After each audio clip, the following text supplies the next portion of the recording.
բարի լույս,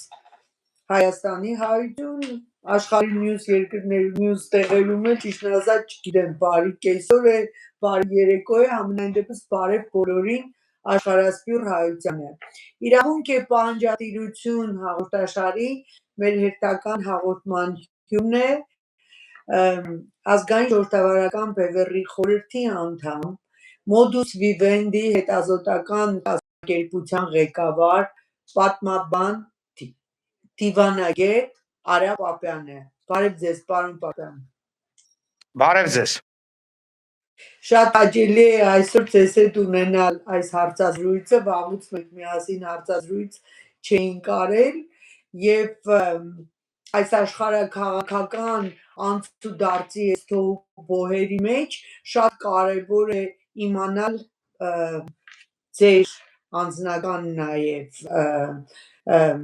եզրակացությունները ինչ է կատարվում Մերձավոր Արևելքում եւ ընդհանրապես նաեւ ազգային ժողովրդավարական բևեռի մոտեցումները, քանի որ հիմա շատ արագ են զարգանում այս process-ները, ես հարց էի պատրաստել որ ձեզ տա է, բայց փաստորեն այսօր արդեն Ադրբեջանի հետ է կոնֆլիկտը սկսվել, դրա համար այս Իսրայել, Իրան եւ այդ տարածաշրջանի ամբողջ process-ները ինչպես եք դուք մեկնաբանում եւ ինչպիսի դեր յուրաքանչյուր երկիր այդտեղ գտնված ինչ դեր է խաղում, որ այս process-ները այսպես արագ են զարգանում։ Ազգային ժողովրդավարական բևեռը եւ ես անձամբ բազմաթիվ անգամներ ասել ենք, որ տարածաշրջանը կանգնած է մեծագույն հեղաբեկությունների առջև եւ դրա հետևանքները կարող են Հայաստանի համար լինել եւ դրական եւ բացասական, հետեւաբար պետքա դրան պատրաստվել։ Մենք նաև կանխատեսել էինք, որ Իրան-Արևմուտք հարաբերությունները չեն կարող այսպես շարունակվել, այսինքն նրանք պիտի փորձ արվեն բարելավվելու, որովհետև Միացյալ Նահանգներին իր ամենամեծ դիմակայության այն է Չինաստանի հետ մրցակցության հարցում Իրանի դերը կարևոր է։ Հիմա մենք ինչ որ տեսնում ենք ըստ էության դրա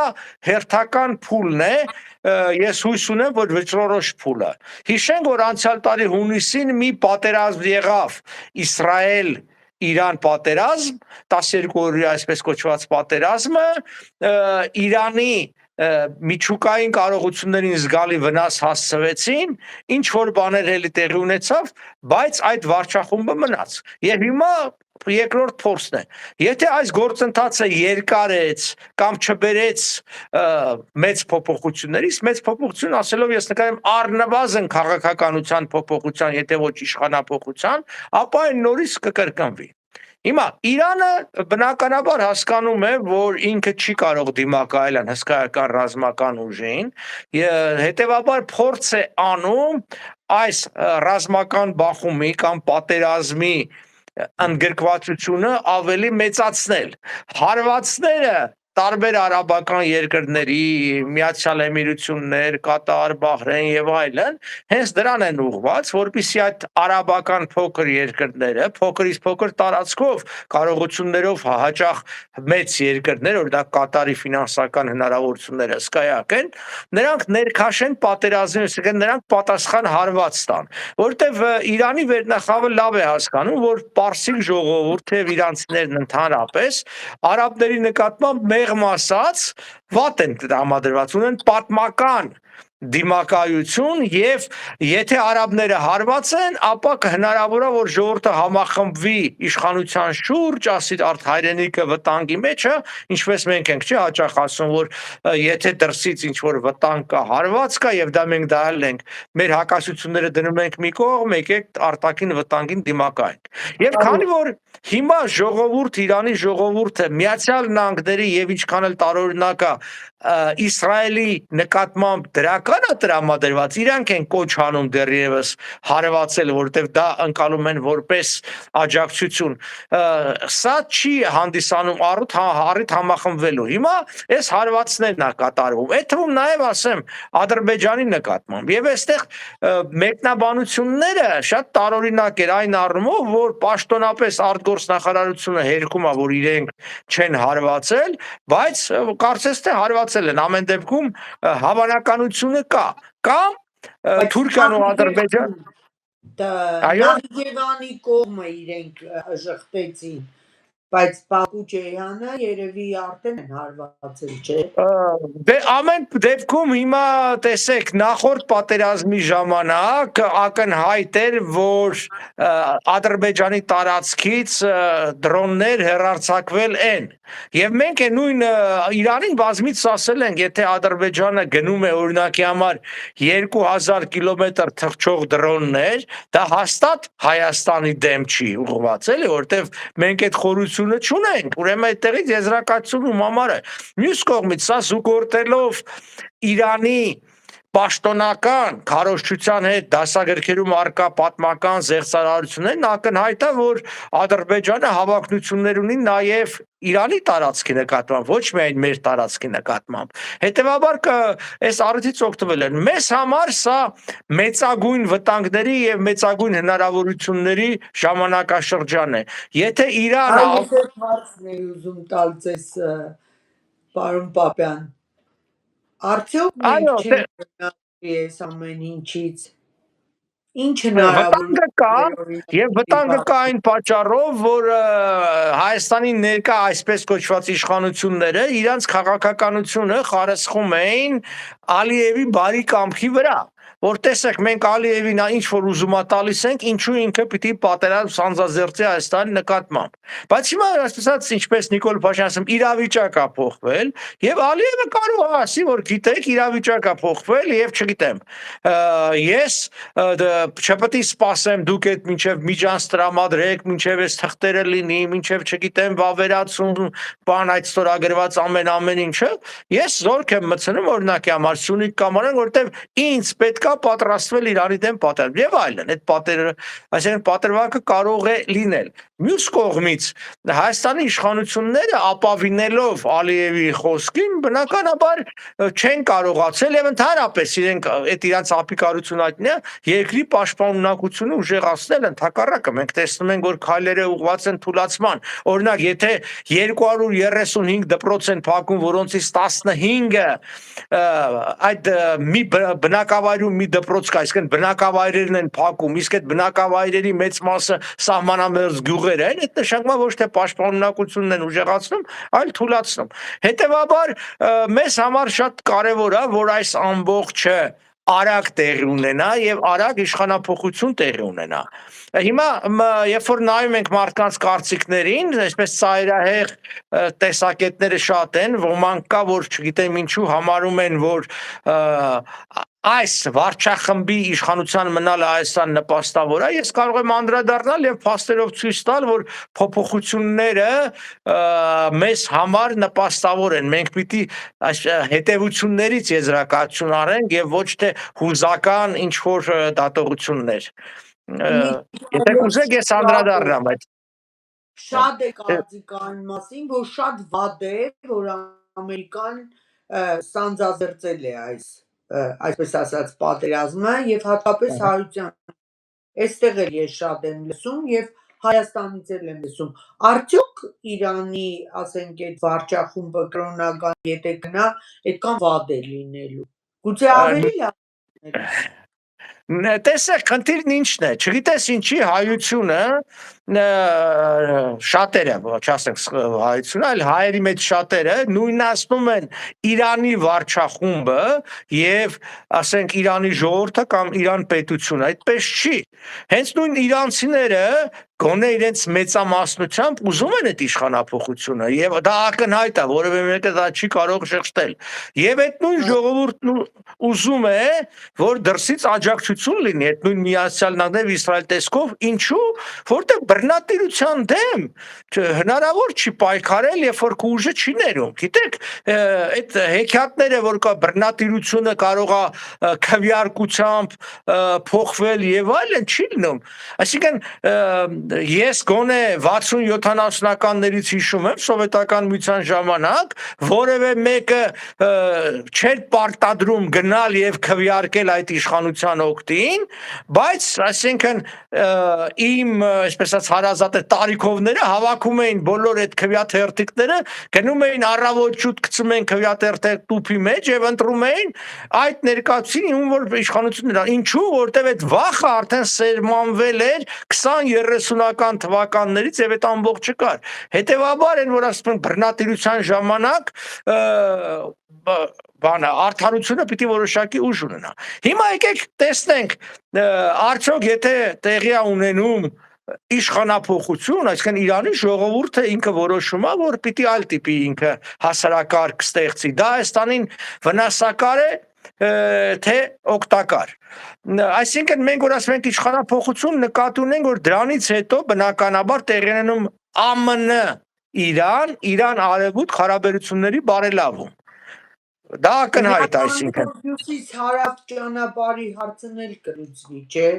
Այո, հիմա տեսեք, բնականաբար մի քանի այսպես չափորոշիչներով մեզ համար դրական է։ Առաջինը Ադրբեջանի դերի կարևորությունը նվազում է Իսրայելի աչքում։ Առ այսօր նա կարևոր է, որտեղ այդ տարածքը Իսրայելը միշտ օգտագործել է Իրանի տարածքը հետախուզելու, այնտեղից հարվածներ հասցնելու համար, եւ դրա համար որ այս աջակցությունը եղել է։ Մեզ պետք է որ Ադրբեջանը ավելի պակաս աջակցություն ստանա Իսրայելից եւ հատկապես Միացյալ Նահանգներում գործող հրեական հզորագույն լոբից։ Իհարկե Ուրեմն դա տեղի կունենա այն ժամանակ, երբ որ Իրանը դադարի լինել թշնամի Իսրայելին։ Դա մի օգուտ մեզ համար։ Մյուսը մենք տեսնում ենք, որ Թուրքիա-Իսրայել հարաբերությունները լարված են, անգամ նախկին իրենց վարչապետը նշեց, որ հաջորդ Իրանը Թուրքիան է լինելու։ Դա հենց պատերազմի երկրորդ օրը, այսինքն հաջորդ թիրախը Թուրքիան է։ Այսինքն Թուրքիա-Իսրայել հարաբերությունները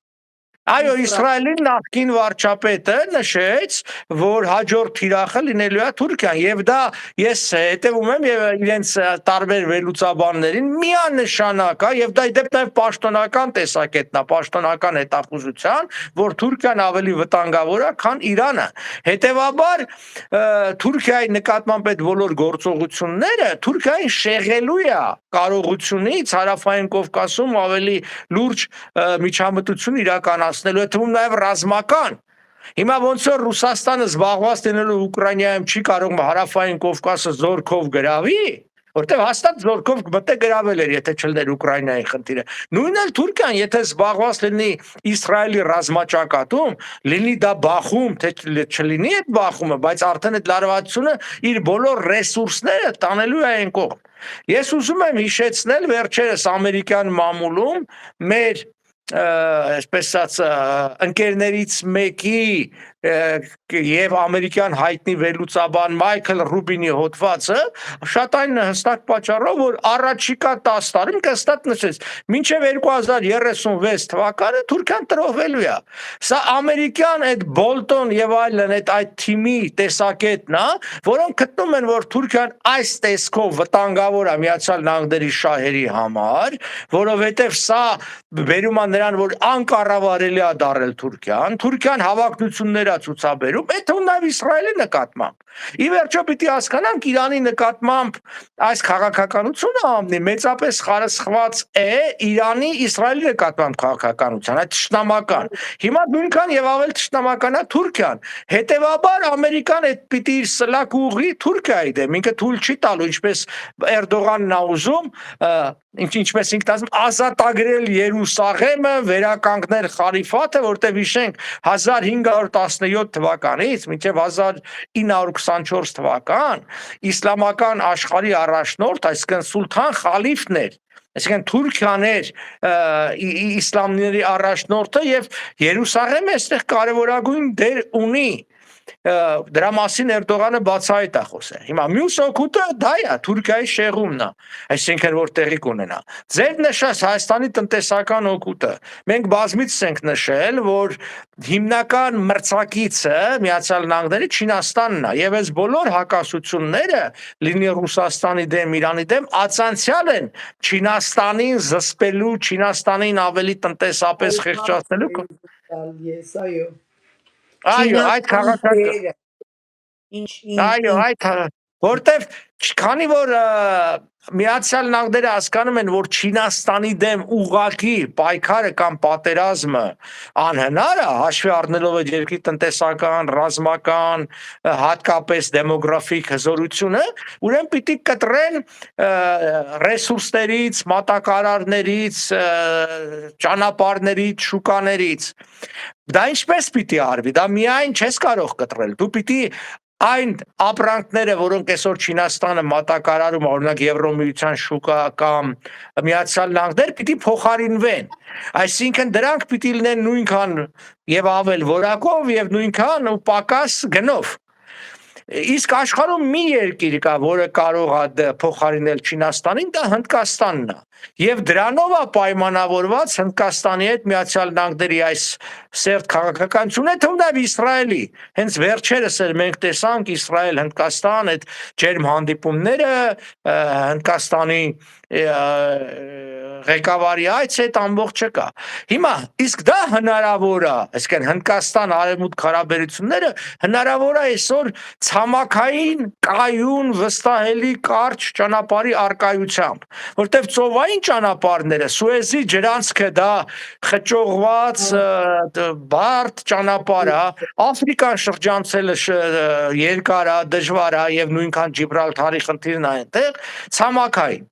Մի քանի տարի առաջ Դելիում ստորագրվեց մեծ 20-յակի մի հայտարարություն Հնդկաստան, Միացյալ Էմիրություններ, Սաուդյան Արաբիա, Հորդանան, Իսրայել այդ ճանապարհը օգտագործելու համար, որից մի ամիս չանցած բռնկվեց Համասի հարձակումը Իսրայելի նկատմամբ, այդ ճանապարհը փակվեց եւ այս իսրայել-արաբական կոնֆլիկտը։ Հիմա մյուս ճանապարհը ցամաքային, այսինքն այսպես Իրանը անփոխարինելի օղակ է այստեղ, այսինքն Իրանով պիտի գնա։ Հիմա Իրանով մի ճանապարհը դեպի Եվրոպա, դա Ադրբեջան, Ռուսաստան, Եվրոպան է, որ Միացյալ Նահանգները շահագրգռված չեն Ռուսաստանի ներառմամբ, դե Թուրքիայի տարբերակը դուրս է գալիս, որտեղ Թուրքիայի թշնամաբար են տրամադրված եւ մնում է Հնդկաստան, Իրան, Հայաստան, Վրաստան, Եվրոպա այդ ճանապարհը։ Եւ այդտեղ Նախիջևանը կարևորագույն դեր ունի, որտեղ երկաթուղու այդ փոքր հատվածը, այսինքն Նախիջևանի ջուղա երասխանցնում է բանով, Նախիջևանով։ Եվ այսօր միակ գոյություն ունեցող, բայց չգործող երկաթուղին դա է։ Այսինքն Իրան, Նախիջևան, Հայաստան, Վրաստան։ Այս պատճառով է, որ հարվածը ասվեց Նախիջևանին եւ Նախիջևանի ոնց որ ասած ապագայից է կախված այդ երթուղու գնալը։ Եվ պատահական չէր, որ Ալիևը մի երկու ամիս առաջ փոփոխություն կատարեց Ադրբեջանի սահմանադրության մեջ, այդտեղ Նախիջևանի կարգավիճակը փոխելով, լավ հասկանալով, որ ոնց ինչ ամպեր են կուտակվում Նախիջևանի գլխին, որտեղ հարց էին դնելու, որ Նախիջևանը Ադրբեջանի մաս չի, եւ Կարսի եւ Մոսկվայի ներողություն պարոն, որ ընդհատում եմ, բայց չէ որ արդեն պայմանագիրը Նախիջևանի, որ լրացել է նաև, հնարավոր չէ դա առաջ բերել եւ ընդհանրապես Ադրբեջանին զրկել այդ իրավունքներից։ Դե ով պիտի առաջ բերի, պայմանագիրը կարող են վերանայել պայմանագրին կողմ հանդիսացող երկրները։ Նախիջևանը որպես պրոտեկտորատ Ադրբեջանի կազմում առաջին անգամ ամրագրվել է Մոսկվայի 21 թվականի մարտի 16-ին, հետո դրանից ածանցվող 21 թվականի հոկտեմբեր տարի Կարսի պայմանագրերում։ Ուրեմն կամ պիտի Մոսկվան այդ հարցը բարձրացնել, կամ Երևանը, Բաքուն ու Թիֆլիսը։ Բնականաբար Բաքուն բարձրացնող չի Կարսի պայմանագիրը, Թիֆլիսը դրանից վաղուց ասենք հրաժարվում, մնում էր Հայաստանի հարցը։ Մենք որ ասում ենք, որ Իրանի ճակատագիրը Իրան արևմուտք հարաբերությունների զարգացումը մեզ համար վճռորոշ նշան, ինչու համար։ տեսեք, հարց է առաջանում, իսկ ինչու արևմուտքը չի աջակցում իրական արևմտամետ ուժերին, ոնց որ օրինակ Բևերնա, չէ՞։ Այդ հարցը կա, մենք տեսնում ենք, մենք չունենք այդ աջակցությունը կամ բավարար աջակցություն չունենք, մենք հանդիպում ենք, քննարկում ենք, բայց քայլ չի արվում։ Ինչու՞։ Որտեվ քանի դեռ Իրանը արևմտամետ չէ, Հայաստանի լինել արևմտամետ թե այլ որևէ բան չի փոխում, դա փակուղի է։ Հայաստանում ազգային իշխանությունների առաջ գալու անհրաժեշտությունը այն ժամանակ առաջանալու, եթե Հայաստանը դառնում է այդ մեծ շղթայի մի մասը, իսկ Հայաստանը, այսինքն Հայաստանի ազգային պետությունը պետք է, երբ որ Իրան արևմուտքի մասը, Թուրքիան արևմուտքի թշնամի, այդ դեպքում ազգային իշխանություն է պետք Հայաստանում, նույն Իսրայելին է պետք։ Մենք տեսնում ենք Իսրայելի, որ շատերը համարում են Իսրայելին որպես Հայաստանի թշնամի, առաջիկայում Իսրայելը դառնալու Հայաստանի թիվ 1 դաշնակից շատ պարզ պատճառով, որտեվ եթե առաջին թշնամին Թուրքիան է, ինքը պիտի ձևավորի հակաթուրքական ճակատ, որի գործընթացը ինքը սկսել է Հունաստանի եւ Կիպրոսի հետ միասին։ Բնականաբար այս իշխանությունները այլևս պիտանի չեն արևմուտքին ու Իսրայելին, որովհետև սա ընդհակառակը պրոթուրքական իշխանություն է։ Հայաստանի ներկա իշխանությունները պրոթուրքական իշխանություններ են, բայց Հայաստանում քայլեր չի ձեռնարկվում, որովհետև դեռևս Իրանը մաս չի կազմում այս ամբողջ գործընթացին։ Երբ որ Իրանը մաս կազմեց, այդ դեպքում մենք կտեսնենք էական փոփոխություններ Հայաստանում, էական փոփոխություններ տարածաշրջանում եւ այն մեր գաղափարները, որոնք տարիներ, հաճախ տասնամյակներ առաջ են մեր ժողովրդի եւ իրավիճակի մտածողությունից, որը չի կարում հասկանալ, որտեղ շատ դժվար է, այս ինչ որ ես ձեզ բացատրում եմ հասկանալու համար, մարդկանց գիտելիքա պետք, փորձա պետք, խելքա պետք, գիտե ոնց որտեղ եթե դու մարդկանց ինքան են brainwash արել ժամանակին,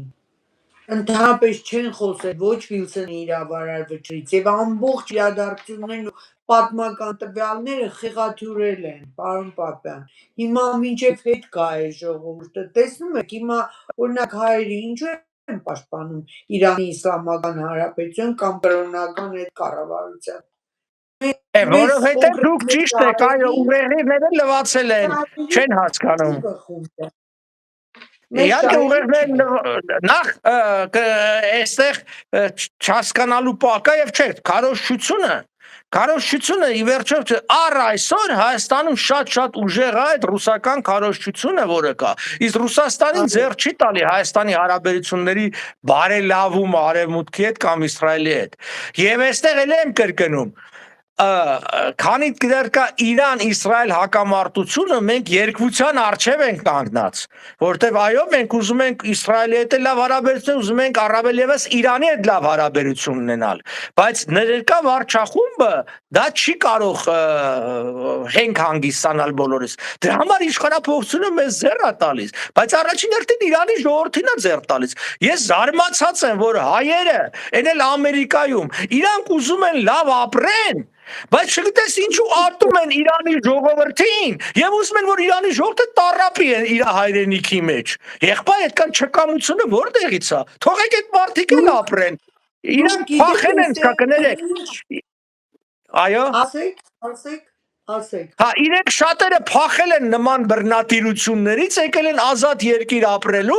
լավ ապրելու, բայց ասում են, չէ, Իրանի ժողովուրդը պետք է բռնատիրության տակ լինի եւ վատ ապրի, չգիտեմ, տառապեն հանուն ինչ որ բաներ, որը շատ սխալ մոտեցում է եւ բարոյական չէ։ Այո։ Եվ այստեղ մոտ 300,000-ից ավել ցույցի մասնակիցներ են եղել, որ ողջունել են Միացյալ Նահանգների այս պատերազմը Իրանի դեմ եւ ողջունել է նաեւ Իսրայելի քայլերը։ Այո, եւ տեսեք, դրանով մի լույս է բացվելու, ազատություն է ստանալու։ Որովհետև այդ իրանահայերը, իրանցիները, որ ապրում են դրսում, ազատակամության հնարավորություն ունեն, այսինքն իրենց կամքը ազատ արտահայտելու ունեն, եւ նրանք հենց դա են անում։ Տեսեք, շատերն ասում են Իրանի ներսում նաեւ իշխանությանը պաշտպանող ցույցեր եղան։ Բնականաբար, բա իշխանությունը ուզենա կհավաքի կբերի ամեն ինչպես մեր մոտ են անում, չէ՞, իշխանությունը պետք է անում, մի օրվա մեջ 7-8000 մարդ է հավաքում։ Բայց ես չեմ տեսել Իրանի սահմաններից դուրս որևէ տեղ, որ այդ իրանցիները, որոնք ազատակամություն լինեն, հավաքվեին թեկուզ 1000 հոգով եւ ասեին մենք ուզում ենք, որ այս վարչախումբը մնա։ Ես չեմ տեսել։ Ես Երևանում տեսել եմ Հանրապետության հրապարակով իմ աչքերով եմ տեսել պատերազմի հաջորդ օրը, երկրորդ օրը իրանցիները հավաքվում են նախկին արտգործնախարարության դիմաց, երաժշտությունը դնում են, պարում են, ուրախանում են, ինչ ասես, որ տեսեք հույս է բացվել։ Բա ինչ է բան չեն անում, չեն հավաքվում, ասեն, չէ, գիտեք, եկեք բոլորս բացի մի քանի խփնված հայերից գնանք այդ ռեժիմի համար մեռնենք, թե իհարկե դրանք մեռնողը չեն, են որ ասում գնանք օգնենք, այդ ձևական ինչ որ քայլեր են անում։ Դրանք երկիր պաշտպանող էին, թե սեփական հայրենիքը պաշտպանեին։ Հա, այսինքն ծաղրի են վերածում։ Իմ ասածը հետևյալն է, այդ իրանցիները, եւ դուք ինձանից լավ գիտեք, որ իրանական համայնքները ինչքան մեծ են, շատ ավելի մարդաշատ են եւ ինչքան հարուստ են արևմուտքում։ Մենք մեր սփյուռքով ենք հիանում, բայց իրանք էլ շատ այսպես ուժեղ սփյուռք ունեն եւ միայն կներեք Մյունխենում 250,000-անոց ցույց էին արել, Ամերիկայի մենա 300,000, այսինքն շատ մեծ ցույց էր, մենք ցեղասպանության 100-ամյակի առիթով 100,000 մարդ փողոց դուրս եկավ Լոս Անջելեսում, կամ ասվում է այդքան, դա աննախադեպ էր, մարդկանց համար 200-250,000-նոց ցույցերը սովորակ, Կանադայում, Տորոնտոյում հսկայական ցույց եղավ, ասածս հետևյալն է, նախ չնույնացնենք, պարոն Պապյան, այո, շատ են, իհարկե շատ են, միլիոն ժողովուրդ եւ մեծամասնությունը երիտասարդներ են։ Այո, եւ հենց դա է, այդ որ ասում են երիտասարդ, սա շատ կարեւոր հանգամանք է, որը մեր թերությունն է։ Երբ որ 70 թվականին շահին գցեցին, երկրում ապրում էր ընդամենը 35 միլիոն մարդ։ Հիմա ապրում է 92-93 միլիոն, այսինքն գրեթե եռապատկվել է, այսինքն բնակչության զգալի մասը երիտասարդ է, երիտասարդները փոփոխություն են ուզում, երիտասարդները ընդհանրապես հեղափոխության շարժիչ ուժն են։ Մեզ մոտ խնդիրը նաև այն է, որ այս երկու պաշտոնապես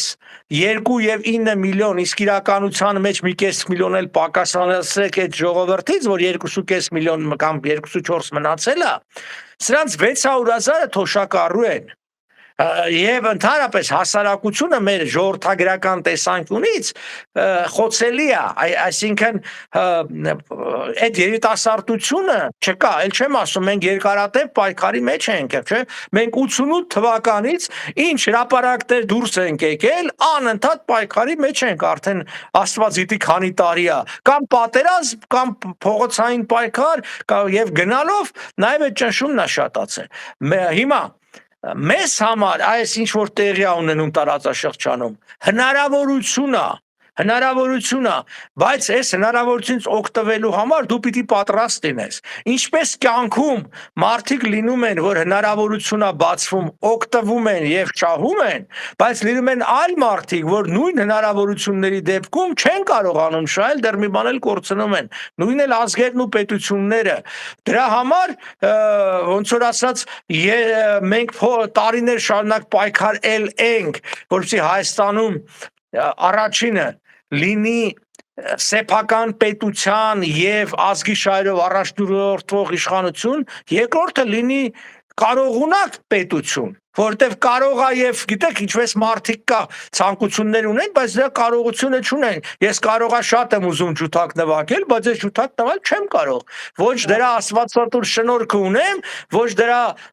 ուսումն ունեմ, ոչ դրա փորձը։ Հիմա Հայաստանում այդպես չի։ Հիմա Հայաստանում ամեն մեկը կարևորը խոսքով արտահայտի, որ ինքը կարող է աշխարհացունց բաներ անել եւ Հայաստանը փրկել։ Ամեն պարագայում այս զարգացումները ցույց տվեցին, որ մեր կանխատեսումները ճիշտ էին եւ հնարավորությունները կան, հիմա տեսնենք, թե ընթացքը ինչ արագությամբ կզարգանա։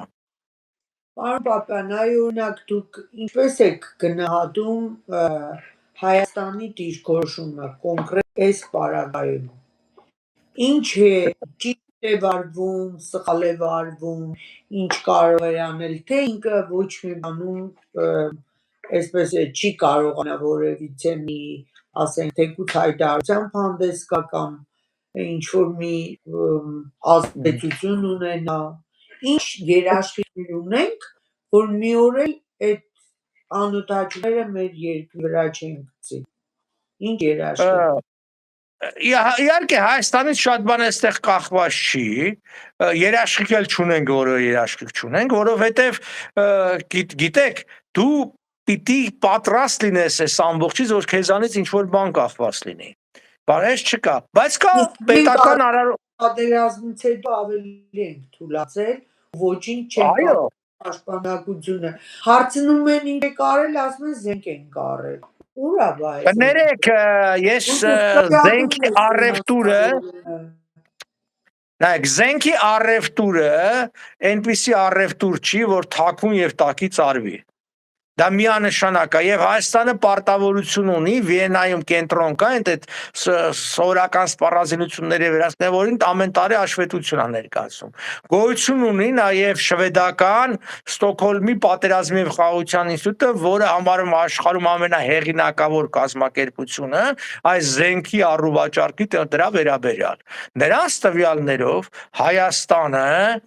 այս վերջի տարիներին 2-3 տարվա ընթացքում ընդամենը 390 միլիոն դոլարի զենք առել։ Ինչ միլիարդների մասին է խոսքը, այսինքն ինչ հեքիաթներ են պատմում եւ այլն։ Հնարավոր չի, հասկանում եք, աշխարհում հնարավոր չի միլիարդավոր դոլարների զենք առնել եւ դա չնկատեն։ Կարող եմ կրկնապատկել իրենց թիվը, կարող եմ եռապատկել, այսինքն չգիտեմ, ինչ որ հեքիաթներ են բան, որտեվ եւ բայց չի կարող տասնապատկվել։ Եվ վաճառող կողմը, եւ գնող կողմը տվյալներ են ներկայացնում։ Եվ այդ բեռնափոխադրումները վերահսկվում են, ամեն ինչը ի վերջո սա բան է։ Այստեղ նաեւ հարցը հետեւյալն է։ Հիմա երբ որ բանա զինվորական ծառայությունը Նիկոլ Փաշինյանը 24 ամիսը սարքում է 18 ամիս, ակնհայտ է, չէ, որ դա նախընտրական քայլ է, որովհետև արդեն ակնհայտ է, որ հիմա այս վնասաբեր է այս քայլը, վնասաբերը հենց ծառայողների համար, որ թվում է առաջին հայացքից իրանց համար լավ է, որ քիչ են ծառայում, բայց գիտեք, իրենց ծառայությունը ավելի դժոխքի է վերածվում, որտեղ մարտական հերթապահությունը շատացել է։ Այսինքն դու նախ պիտի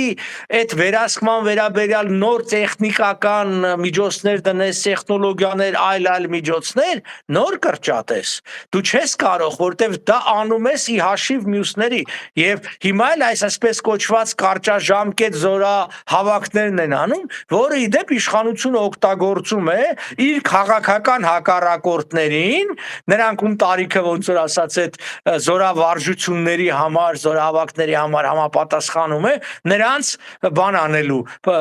բանակ տանելու, այսինքն բանակ տանելը ընկալվում է որպես պատժիչ գործողություն, որը սխալ է եւ բարոյապես եւ քաղաքականապես, բայց դա անում են։ Մենք անուններ գիտենք, մարդիկ ովքեր բացահայտում են այս իշխանության զանցանքները, անգամ հանցագործությունները, հիմա արդեն տատալ են եւ մարդկանց հաճախ են տանում այդ առումով, մենք գիտենք ոնց է տեղի ունենում։ Ասածս հետեւյալն է, որ մեր արժեվ բարդ ժամանակահատվածը լի հնարավորություններով, բայց միևնույն ժամանակ մեծ վտանգներով առկա։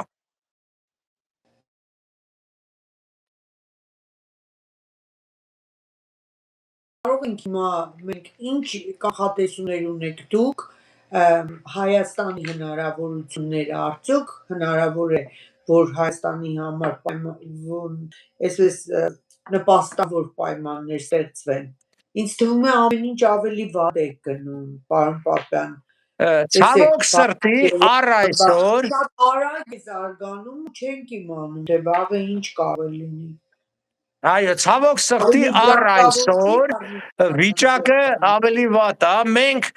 ես որ ավելի այսպես 18 թվականից ավելի մտա քաղաքական պայքարի մեջ եւ փորձում ենք ամեն ինչ անել, որ վիճակը լավանա, օբյեկտիվորեն գնահատելով պիտի ասենք վիճակն ավելի վատացել։ Այսինքն մենք ամեն ինչ անում ենք, փորձեր որ լավ է, բայց օբյեկտիվորեն վատանում է։ Վատանում է նույն արտագաղթի պատճառով, վատանում է նաեւ տնտեսական հնարավորից սահմանափակումների եւ այլն։ այլն։ Գիտեք ինչ քաղաքականություն է իրականացնում ներկա իշխանությունը։ Թաքցնում է բացասական տարբեր զարգացումներ, չէ, այսինքն այդ մենք պարտքի մասին խոսեցինք, նաև, ասենք կախվածությունը Ռուսաստանից։ Կրնապատկվել միլիարդները զենքի չի առնվել, բայց մեր պաշտպանությունից ավելի կարևոր մենք ինչ ունենք հիմա այս տարածաշրջանում, որ պատերազմ է։ Այո, բայց հիմա նաև տեսեք իշխանության տարփողած, գովերքած, իբր որ մենք ավելի ինքնիշխան ենք, ավելի անկախ ենք Ռուսաստանից։ Պաշտոնական տվյալներով Հայաստանի արտահանումը եւ ասենք առևտուրը Ռուսաստանի հետ կրկնապատկվել է։ Եվ կախվածություն, եթե ինքը մեր արտահանման շուկայի 16%-ներ, հիմա 35%-ն է։ Կախվածությունը շատացել է, այսինքն այն որ կոչվում է դիվերսիֆիկացիա եւ այլն, այն այսպես կոչված նախկին ոչ ազգային իշխանությունների ժամանակ 2000-ականների սկզբներին Հայաստանի թիվ 1 առևտրային պարտները Եվրոմիությունն էր։ Հիմա ո՞նց ստացվեց, որ այդ իշխանությունը ավելի պրոռուսական էր, այս իշխանությունը պակաս պրոռուսական է, երբ որ այսօր կախվածությունը Ռուսաստանից ամեն ինչով ավելի է շատացել, ամեն ինչով շատացել։ Արդեն Նիկոլ Փաշինյանը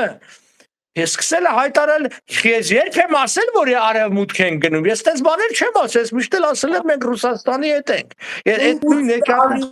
առավոտ զարթնում ենք, մի բան ենք լսում, իրիկունը գնելուց ուրիշ բան ենք լսում։ Ու սենց 8 տարի։ Այո, որովհետև Նիկոլ Փաշինյանը,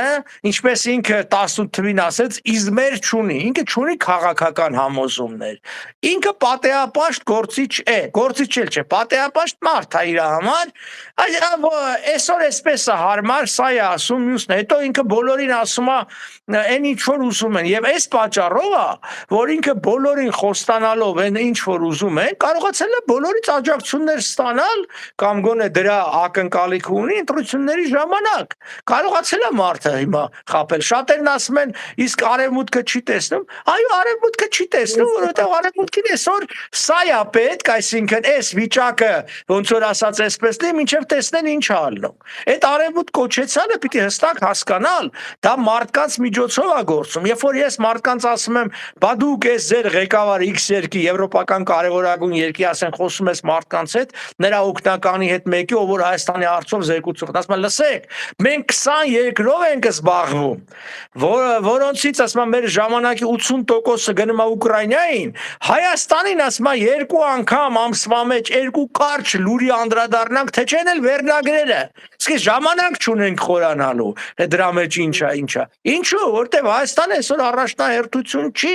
իրենց համար։ Դե իր համար գնում է, այդ նորից եմ կրկնում, սա համար է Իրանի փոփոխությունը մեզ համար ճակատագրական է, որտեվ Հայաստանը հայտնվում է կարևորագույն շղթայի մեկ օղակ, եւ ինչպես շղթայի մեջ անկախ այդ շղթայում քանի օղակ կա, ամեն օղակ կարևոր է, որտեվ մեկ օղակի կտրվել շղթան կտրվում, նույնն էլ Հայաստանն է։ Այս սա է, որ մենք ուզում ենք Իրանում փոփոխություններ լինի, որովհետև Հայաստանի աշխարհակական կարևորությունը ուժեղանում է, ուշադրությունը Հայաստանի վրա շատանում է, հնարավորությունները շատանում։ Դուք պատկերացրեք, ինչ ներդրումներ են իրականացվելու Իրանում, եթե այնտեղ իշխանափոխություն լինի, հարյուրավոր միլիարդներ, եթե բնականաբար Հայաստանն էլ է օգտվելու, ավելին ասեմ, տարիներ առաջ նույն արևմտյան մի երկրի իրենք են այս թեման բացել, քննարկումը կար, որտեվ իրենք ունեն հետևյալ ծրագիր, ես չգիտեմ ապագայում ինչպես կանեն, ասում են, որ մենք սկզբի համար գոնե նախատեսում ենք մեծ ընկերությունների ներկայացուցիչների աշխատակիցների, ովքեր որ Իրանում պիտի լինեն, ընտանիքները պահել Հայաստանում, որովհետև դեռևս Իրանում վտանգավոր է լինելու եւ ուրբաթ օրերը չարտերային թռիչքներ կատարենք, ընդհանրապես դա մի ժամ էլ չկա, ասենք Թեհրան, Երևան, Թավրիզ, Երևան եւ այլն, իրենք գան, որտեվ իրենք գիտեք, վերաբերմունք աշխատակցի նկատմամբ պիտի պատշաճ լինի, դու չես կարող տանես ընտանիքից զրկես, բայց ընտանիքներն չեն ուզում տանեն, որտեվ ասում են դե հին ռեժիմի ներկայացուցիչներ, բաներ այդ վտանգի խնդիրը կա, չենք էլ ուզում ասում են իրենց տանել, փակել մի compound-ի մեջ, ինչ որ փշալարերով եւ պարիսներով շրջափակված տարածքի մեջ։ Դրա համար օրինակ ասում են գոնե սկզբի համար մեծ ընկերություններից դրանք հարյուրավոր ընկերություններ են լինելու, աշխատակիցների ընտանիքները պահել Երևանում, Հայաստանում, անգամ Հայաստանում ինչ հնարավորություններ կբաց։ Ահա, այ մարդիկ փոխանակ այս տեսակետից մոտենան հարցին, իրենք չգիտես ինչի հայերի մեջ ներշնչված եւ ներարկված հակասեմիտիզմը, հակաարևմտականությունը եւ այլն։ Երեք էլի միտեղ քննարկման են, մեկ էլ ասեց դե արևմուտքի բանը, ասма, իսկ ինչու անտարբեր արևմուտքը, ասենք Հայաստանի նկատմամբ, ասма այդ հայտի պատմությունը, երբ որ պատերազմեր ինչու չաջակցեց բան, այդ մարդը բրիտանացի էր, ասма կներեք, ես ինչքան գիտեմ ձեր դաշնակիցը Ռուսաստանն է։ Դուք մեզանից ինչ եք այդ հարցը տալի։ Գնացեք ռուսներին այդ հարցը տվեք։ Դուք լինեիք մեր դաշնակիցը, մենք ձեզ կպաշտպանենք։ Հիմա եկել ես ինձ ասում ես, ինչու մեզ 20 տվին չեք պաշտպանել, դուք մեր դաշնակիցը չեք եղել։ Սա է ամբողջ հարցը։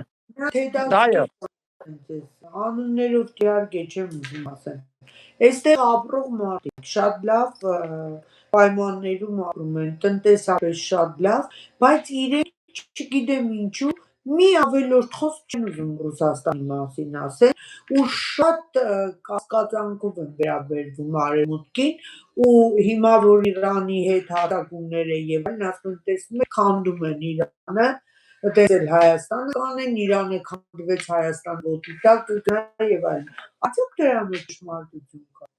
Նախ առաջինը, եթե իրենք կասկածանքով են վերաբերվում արևմուտքին, իսկ Միացյալ Նահանգները արևմուտքի առաջնորդ երկիրն է, ինչ են անում արևմուտքում։ Թողնեն Միացյալ Նահանգները, գնան ապրեն Իրանում, ապրեն Սիրիայում, ապրեն Լիբանանում։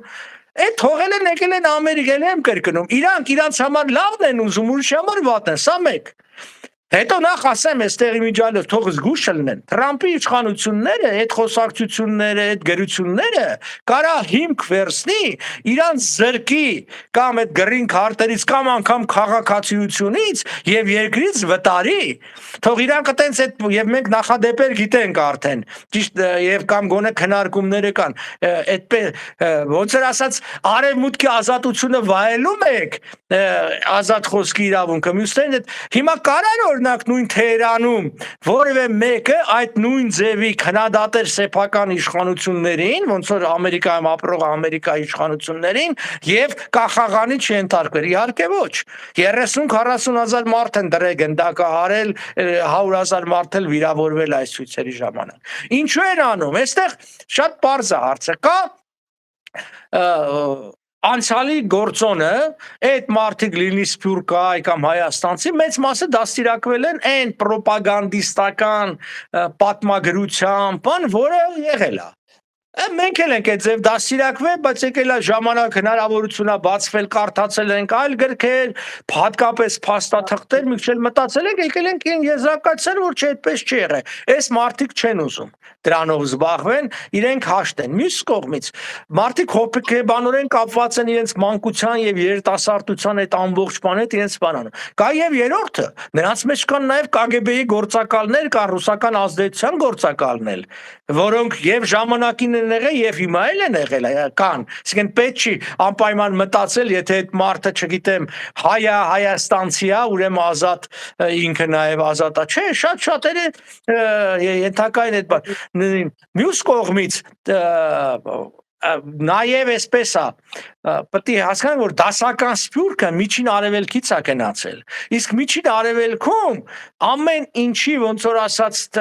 թշնամին ընկալվել է արևմուտքը։ Իրենք ճիշտ է սովետական չեն, բայց այդ նույն բանն էին կատարում։ Այսինքն նույն բանը միշտ եղել է։ Օրինակի համար տեսեք, որևէ մեկը հարց չի տալիս։ Իսկ այս Իսրայել-Իրան որ ասում են քանդում է Իրանը, Միացյալ Նահանգները եւ այլն, իհարկե չի քանդում։ Այս հակասության, դիմակայության, պատերազմների հիմքը ո՞րն է։ Որտեղից է գալիս։ Այս հետևանքն է, հիմքը նա է, իսկ ինչու առաջ չկար, այսինքն մինչև 70 թվական Իրանից այլ։ Որտեղ սա է, հիմքը նա է, որ Իրանն ասում է, ես չեմ ճանաչում Իսրայելի գոյության իրավունքը, ոչնչացնելու եմ այդ պետությունը, այդ մարդկանց թափելու եմ ծովը։ Բայց Հիմա բնական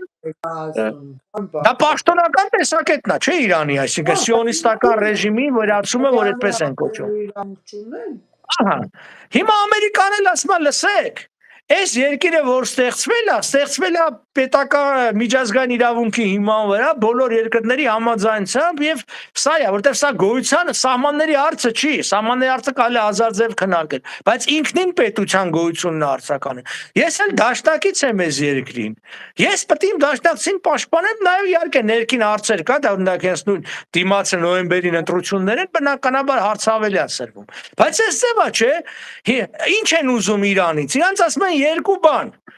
Մեկը հրաժարվի քո ատոմային ծրագրից, որտեվ դու ասում ես ատոմային զենք օգտագործելու են, ոչնչացնելու իմ թշնամիներին, իսկ դու քո թշնամի ես համարում բոլոր նրանց, ովքեր չեն ընդունում իսլամական հեղափոխությունը, թվում Իսրայելին։ Մեկ, այսինքն ատոմային ծրագրից հրաժարում եւ դրան տեղ հասցնող միջոցների բալեստիկ հրթիռների ծրագրից, մյուսն էլ ասում է ճանաչի Իսրայելի գոյությունը, վերջ։ Կարող է այդ բաները, ինչպես շատ երկրներ կան, արել են, բան են եղել։ Հիմա երբ որ եւ մինչեւ 70 թվականին շահը դա ընդունում էր, ով էր թշնամի Իրանի դեմ։ Ով էր եւ 70 թվականին որ այս հեղափոխությունները եղավ, ինչա որևէ մեկը ասեց ինչու է կանում, ասեց ձեր իրավունքն է։ Ես ձեզ հիշեցնեմ, որ Իրան-Ամերիկա հարաբերությունների վատացումը չսկսեց այդ հեղափոխության պատճառով։ Ամերիկան դեռևս դեսպանատուն էր պահում, չէ՞։ Սկսեց այն ժամանակ, երբ որ հարձակվեցին դեսպանատան վրա, գրավեցին դեսպանատունը, պատանդ վերցրեցին, տարուկեսպայեցին ամերիկյան մի քանի տասնյակ դիվանագետների։ Հարձակումը դեսպանատան վրա դա ըստ միջազգային իրավունքի հարձակում է, դա պատերազմ է։ Այո, հարձակ պետության, այսինքն Իրանը հարձակվել է Միացյալ Նահանգների վրա, պատերազմ է հայտարարել այն ժամանակվանից։ Բա ի՞նչ է ուզում։ Իրանն առաջինը հարձակվել Միացյալ Նահանգների վրա եւ ոչ թե Միացյալ Նահանգները Իրանի վրա։ Այսինքն այդ ամբողջը մոռացել են, որտեվ դա 70-80 թվականներին էր, հիմա սան են անդրադառնում, այդպես չի լինում։ Այդ նույնը, երբ որ հաճախ ասում են, ինչու են հայերը 2000, չգիտեմ, 15 թվին թուրքերի դեմ ցույց անում, չեն սիրում, չգիտեն, բողոքում են, դե 100 տարի առաջ է եղել։ Հետո ինչ 100 տարի առաջ է եղել։ Այդ ցեղասպանության հետևանքները մենք առ այսօր կրում ենք։ Այդ պատճառով մենք երկիր ենք կորցրել, այդ պատճառով մենք հայրենակիցներ են կորցրել, այդ պատճառով Հայաստանը այսօր իր խեղճության պատճառի մի զգալի մասը այդ ցեղասպանությունն է, որտեղ եթե չլներ ցեղասպանությունը, ապա Ուլսենյան իրավարը Հայաստանը կլներ մեծ ու հզոր։ Մի 50-60 միլիոն հայազգ կլներ։ Հենց դա է, եւ մենք ի վիճակի կլնենք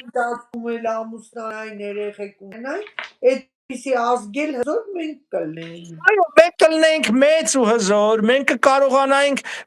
պաշտպանել այն, որ ասում են Ուիլսոնի իրավարար վճիռը թուղթ է, որովհետեւ դու Հայաստանում իշխանած բոլշևիկները գրավեցին, դա չիրականացավ, բացի այդ մենք ի վիճակի չենք մեր իրավունքները կենսագործել, որովհետև խեղճ, ջարդված, կոտորված, ունեզրկված, որտեղ ցեղասպանությանը հաջորդեց մեկ այլ ունեզրկում, մենք մոռանում ենք ռուսական բոլշևիկյան հեղափոխությունը բերեց նրան, որ հայկական բուրժուազիայի ողջ հարստությունը Բաքու եւ Թիֆլիս մեր ձեռից խլեցին, այսինքն այդ 5 տարվա մեջ 15-ից մինչև 20 թվականները, որ վերցնենք 20-21 թվականները, հայերը այնպիսի ճակատագրական հարված է հասցվել եւ մարդկային տեսակետից եւ կապիտալի տեսակետից եւ ամեն ինչի, որ մենք մի կերպ կարողանում ենք եւ այդ պատճառով է, որ մեզ էլ են մոռանում, որ Արցախի եւ Նախիջևանի Հայաստանից այսպես ասած վերցնելու եւ թուրքերին տալու պատճառը հենց նաեւ դրա հետևանք, այսինքն Հայաստանը թույլ էր եւ ուժեղ Թուրքիան պետք է դաշնակից էին մանգալի նրանց շարքերում, դրա համար Հայաստանի հաշվին լավություններ էին անում, ինչ որ հիմա է անում, այսինքն երբ որ Ռուսաստանը պիտի Ուկրաինայի դեմ պատերազմ սկսեր, Արցախը փաստորեն բան արեց, զիջեց այդ հայտնի 2 օր առաջ պատերազմի, որ ստորագրեցին ստրատեգիական գործընկերության հայտարարությունը Ադրբեջանի հետ, ինչու այդ ձև արեց, որտեվ Հայաստանի վրա թքած ուներ Ռուսաստանը, Արցախի վրա առավել եւս, որտեվ ցավոք սրտի հայերը դա համարում են, չգիտես ինչի, ոչ իրենց օտար ինչ որ մի բան, մաս չէին համարում, իսկ Թուրքիա եւ Ադրբեջանի չեզոքությունը կարեւոր էր այդ պատերազմի ժամանակ, դրա համար վճարեց Արցախով, վճարեց Հայաստանի, իմ երեսին է ռուսներն ասե, այդ պատերազմ որ «А вы куда денетесь»? Մի շատ կարեւոր անձ էր եկե բանը Մոսկվայից Հայաստան, այստեղ մի մեծ քննարկում կար, կարևոր մի կառույցում, չգիտես ինչի նաև ինձ էին կանչել, որտեղ ուզում են ես նաև մի քիչ հակախոսացող էլ լիներ այս ռուսին, որտեղ բոլորը այսպես սիրաշամ եւ քցնում էին, ես երբ որ բացատրում էի, որ լսեք, այս ամբողջը հանգեցնելու է նրան, որ հայ ժողովուրդը ձեզանից երես է թեքելու, որտեղ դուք դավաճանում եք այս հայ ժողովրդին, որը դարեր շարունակ սպասարկել է ձեր շահերը, իրանց դիրքորոշում է «А вы куда денетесь»։ Հիմա դրա համար Իրանի, էլի մենք վերադառնում ենք Իրան արևմուտք հարաբերությունների բարելավումը մեզ հնարավորություն է տալիս, ստեղծում է, որ տուդա и мы денемся, մենք կարանց ենք դրան բան լինենք։ Այդ բխում է մեր շահերից փաստորեն։ Եվ Ռուսաստանը բխում է մեր շահերից, եթե այս հարցերը լուծվի։ Այո, հիմա տես մեր շահերից է բխում։ Ռուսաստանի ներեք պարոն, Ռուսաստանի դիրքորոշումը որն է, Ռուսաստանի։ Դե տեղ Ռուսաստանի դիրքորոշումը, հա, չէ, Ռուսաստանը ինչպես միշտ, մեծ բաներ խոսացին, մեծ թղթեր ստորագրեցին Իրանի հետ, Իրանից, հայ հենց է դա, Ռուսաստանի դիրքորոշումը ինչպես միշտ, հերթական անգամ գցեց, հիմա հարց, եթե Ռուսաստանը գցում է Իրանի նման երկրին, որտեղ պարզապես ի վիճակի չի, որ էլի կարող ենք հույս ունենանք, որ ինքը Հայաստանին է պաշտպանելու, իհարկե չէ,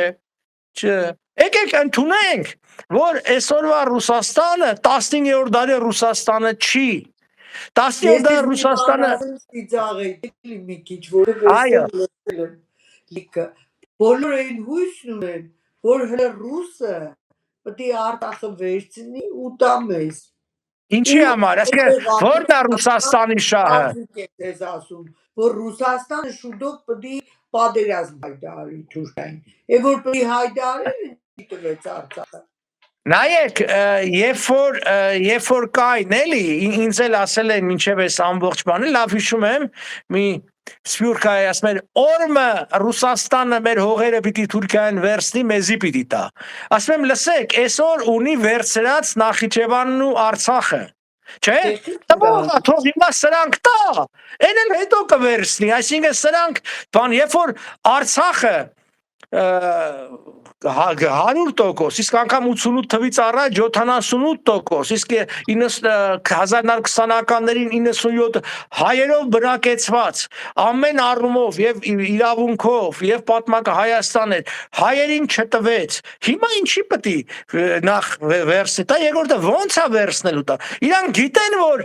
ռուսական նավատորմը, Սևծովյան նավատորմը, որտեղ մյուսները ուժեղ են, բայց այստեղ այդ կապ չունեն, Սևծովյան նավատորմը Ուկրաինայի դեմ պատերազմից առաջ, իսկ ինչի եմ սա նշում, որտեղ այս ուկրաինական պատերազմը լրիվ համարյա ոչինչ, 11 անգամ զիջում էր իր հզորությամբ Թուրքիայի Սևծովյան նավատորմին։ Այսինքն այդ ո՞նց է կարողանալու, էլ եմ կրկնում, մարդիկ չեն պատկերացնում, որ այսօրվա Ռուսաստանը Ռուսաստան չի, 19-րդ դարում Ռուսաստանի բնակչությունը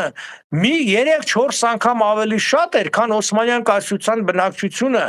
իր ռազմական հզորությունը շատ էր, այս ամբողջը կար, ինքը վերելքի վրա էր, Թուրքիան թույլ երկիր էր, այսօր փոխվել է իրավիճակը, հիմա ստեղծվում է մի իրավիճակ, եթե որ ուզում են մեր հողերը վերցնել մեզ տան, եկեք հասկանանք,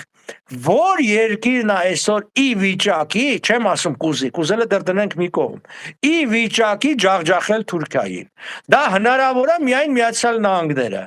Միացյալ Նահանգները, որ այսօր բարեկամ երկիր են կամ առերես բարեկամ, երբ կարող են դառնալ Թուրքիայի թշնամի, երբ որ Իսրայելն ու Թուրքիան թշնամի լինեն, այդ Հետա, չէ։ Նախարարները կան արդեն։ Ահա,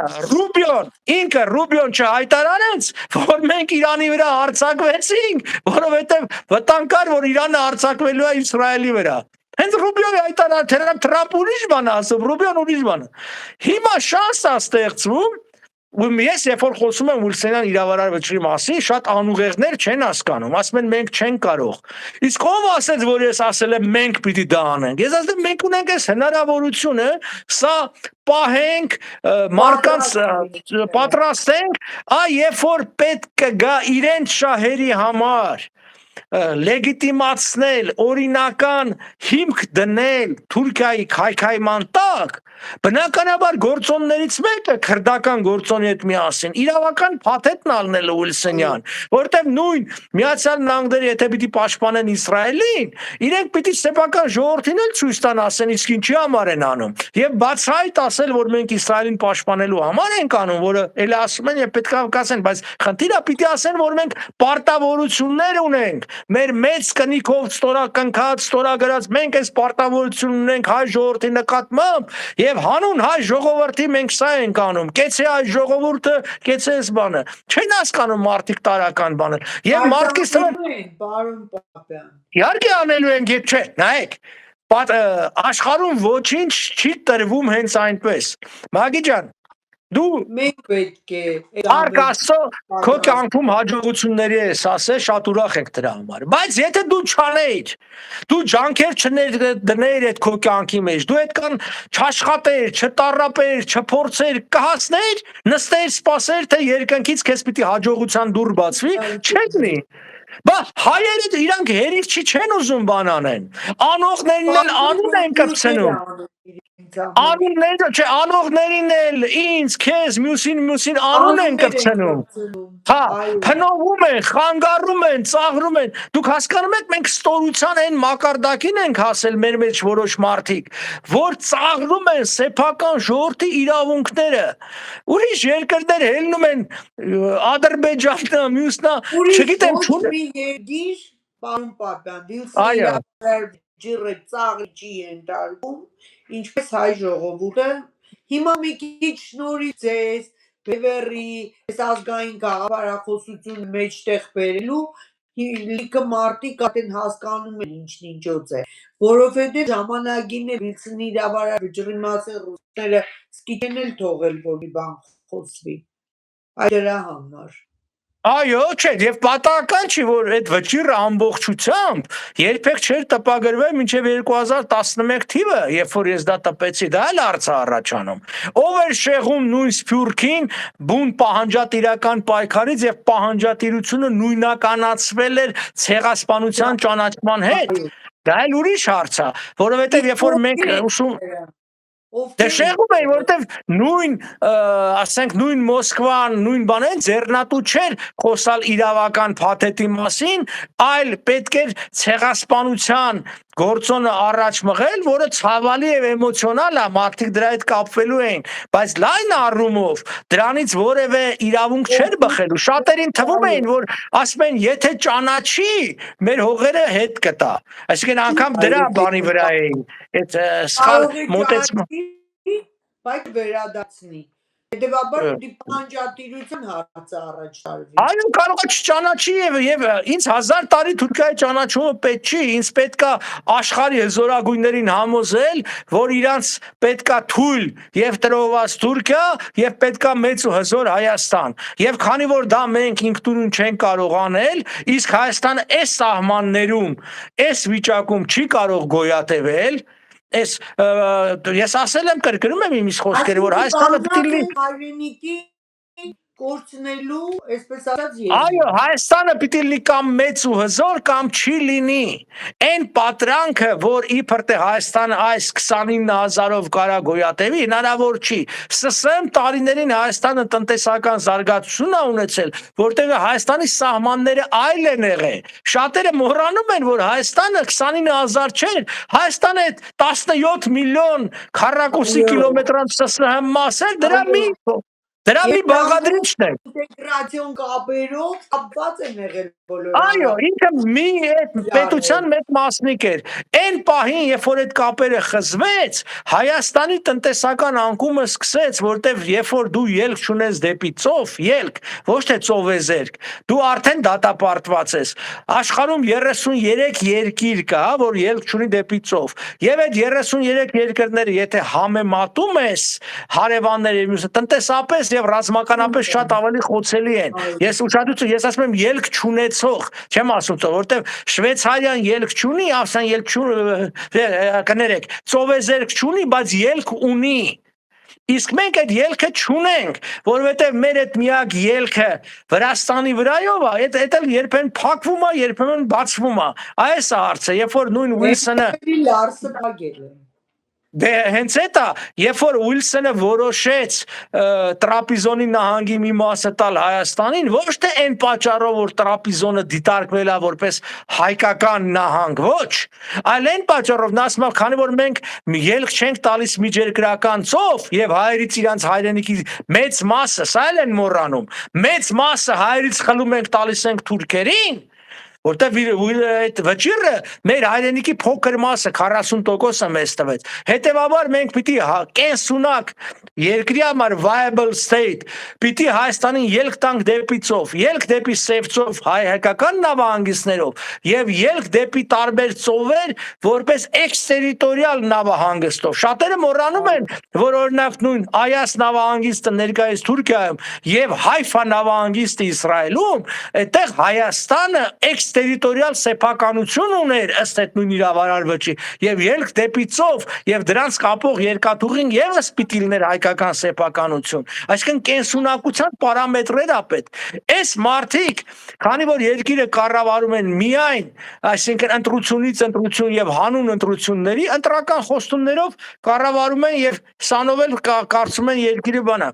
Այո, խաղաղությունը կարեւոր է, բայց այն ինչ որ իրանք անում են, սա խաղաղություն չի, սա զինադադար մի քանի տարվա համար, մենք չգիտենք, դա կլինի 2-3 տարի, քանի Թրամփը իհարկե, հիմա քանի այո, այսօր ձեռ չի տալիս, Թրամփը կա, կարող է Ալիևը չի ուզում վատ հարաբերություններ զարգացնի, Արցախում էլ քանի որ մենք իրավական փաթեթով խնդիրը չլուծեցինք, եկավ մի շրջան եւ ինքը Չակերտավոր դեօկուպացիայի ենթարկեց Արցախը եւ պատերազմ եղավ։ Այսինքն այն որ ասում են տեսեք խաղաղությունը, եթե դու դրա հիմքերը կայուն չես կառուցել, այդ խաղաղությունը կարող է այսօր կա, վաղը չլինի։ Եվ այդ խաղաղություն կա, քանի մենք վճարում ենք։ Թրամփի ճանապարհն էլ ոչ օրինական փաստաթուղթ է, ոչ ասենք ամբողջ, այսպես միջազգայինորեն ճանաչված Տրամփի ճանապարհ, հասկացան, վաղը Տրամփը չլինելով է դրա գարանտը։ Չէ, բացի այդ փաստաթուղթը հենց առաջիտողը ասում է, որ այս որևէ պարտավորություններ չի ստեղծում կողմերից մեկի վրա, հստակ ասում է,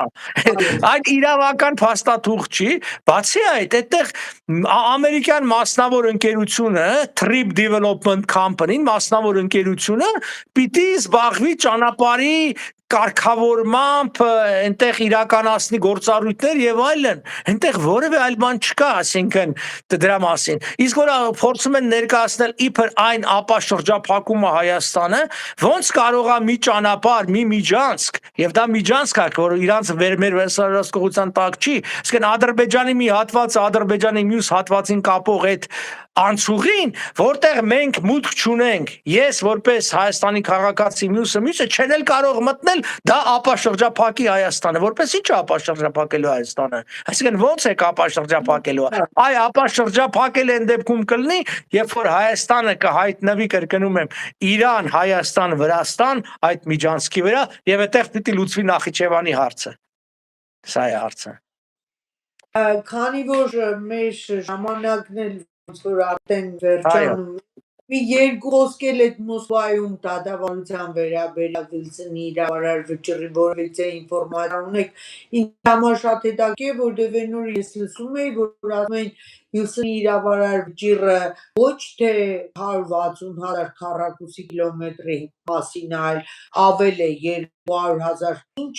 քանի ասում են 214 համարում եմ ձեզ առաջի գիտակը Վիլսոնի իրավարար վճռի հետ կապված, ձեր կարիքն եմ ուզում իմանալ։ Այո, ուրեմն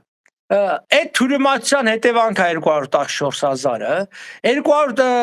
Վիլսոնի իրավարար վճիռը հստակ որոշել է սահմանները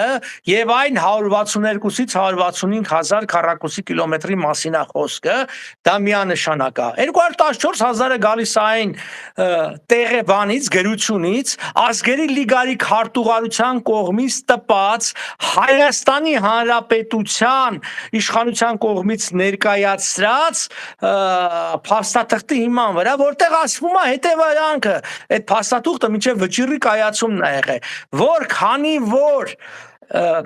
դիմել են Ուիլսոնին, որ Ուիլսոնը իր որոշումով, իրավարար վճռով որոշի Հայաստանի Հանրապետության եւ Թուրքիայի սահմանը, ուշադրություն այստեղ, Վան, Բիթլիս, Էրզրում եւ Տրապիզոն նահանգներում,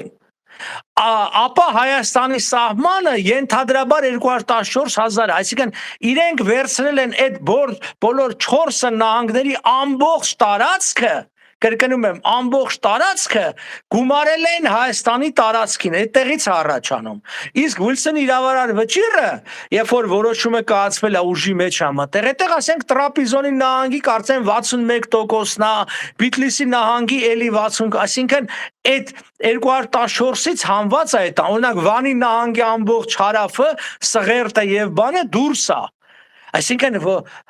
իրավարար վճռով Հայաստանն է փոխանցվել ոչ թե այդ 4 նահանգը ամբողջական տարածքներով, այլ 4 նահանգների տարբեր մակերեսներ, որոնք տատանվել է 50%-ից մինչև 62-65%-ը, սա է։ Հիմա ցավոք սրտի լիքը մարդ կա, որ չի զբաղվում պրոֆեսիոնալ, փաստաթղթեր չի էլ տեսել, չի բանարել, չի խորացել, հայտարարություններ են անում են, այսինքն ցավոք սրտի երբեմն դա իրենց գործունեությունը լինում է օգտակար, երբեմն լինում է վնասակար, անում են, սա է, եթե խոսքը 214-ին։ Ինչ վերաբերում է այդ դատավարությանը, այդ դատավարությունը վերաբերում է ոչ թե Ուիլսոնի իրավարար վճռին, այլ Մոսկվայի պայմանագրին։ Եվ հիմա խնդիրը հետևյալն էր, եւ ես ի սկզբանե ներգրավված եմ եղել այդ ամբողջի մեջ, դուք պիտի հստակ պատկերացնես ճանապարհը ուր ես գնում, գոնե տեսականորեն, որ գործնական։ Ճանապարհը հետևյալն էր. սպառել ներդատավարական գործընթացը,